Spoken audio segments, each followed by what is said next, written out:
Oh, hello. We had a washing machine, a Zanussi, which I think was made in 1982, something like that. I don't remember the exact date. And it gave a good long service, about 15 years over here, and that was after they come over from England and used a lot over there. Unfortunately, one day the little controller board around the back, there was a big puff of smoke and the electrics clicked out and it just wasn't going to go anymore. Something inside had failed rather dramatically.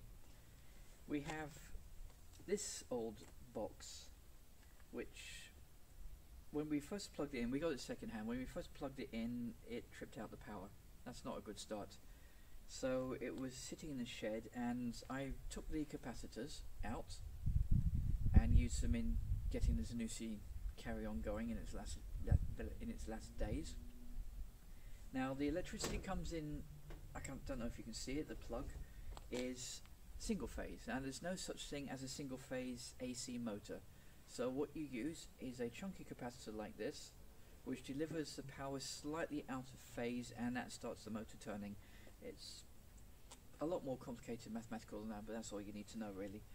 These things are necessary. So with the help of Electrotania schematic and Amazon to order 2 replacement capacitors, they're about, I think it was $12.50 each for them, or $25 for the 2.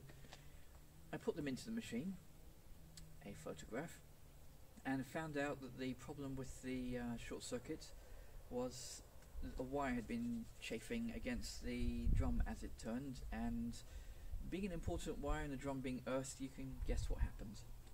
So I fixed that and discovered quite a lot of other wires were not as badly damaged but were on the way, so electrical tape wrapped around all of them.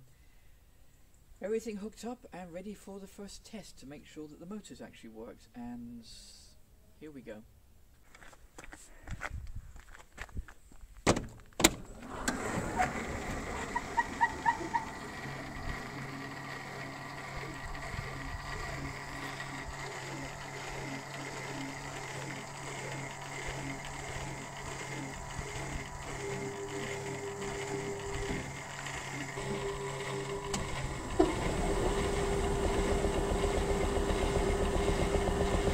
Go on to full spin now. The second test was a fill test to put water into the machine, make sure everything clicked off and worked as it was supposed to. I ran a rinse cycle so it would fill up and then rinse, and everything was fine with that. Next test was obviously to check that the heater worked, and if I was going to be running the heater for a while, well, the obvious thing to do is to put some clothes into the machine, isn't it? This had been buried in the corner of the room for a while. This I think is okay, but I'm going there anyway. And this I haven't actually worn, but it was in a plastic bag and it got damp, so it's kind of a bit big.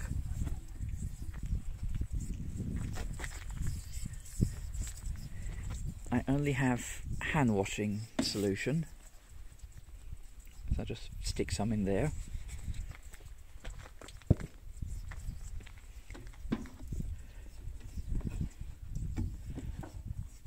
How to do this with only one hand. Right, put it on the 40-degree cycle. Yeah, I think half load will do.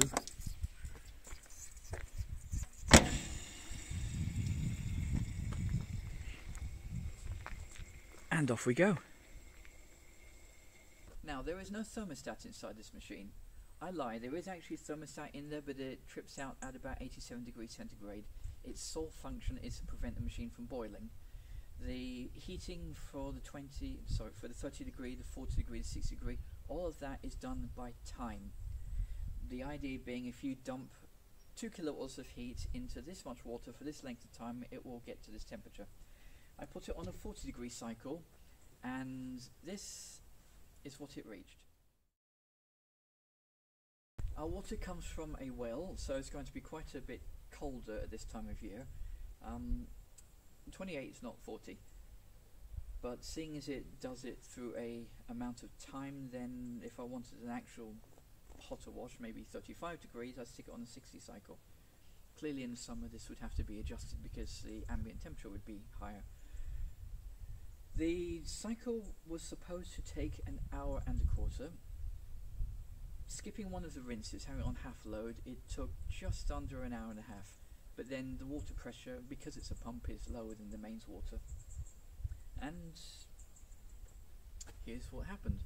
Waited a minute, and now we can open the drum and have a look inside. The jumper, it's quite dry. That which seems alright. Smells much better, even though it's sort of skanky water, and this looks good too. Slightly discoloured there, but it's not bad for 28 degrees. Now, all in all, I would say test successful. It's 13 degrees, but there's a fairly chilly wind. It's bloody cold. I've had to sit out there writing my blog just to keep an eye on the machine, so if it blew up or anything I could come and unplug it before anything dramatic happened. I think it's time to put this away, put the kettle on and warm up.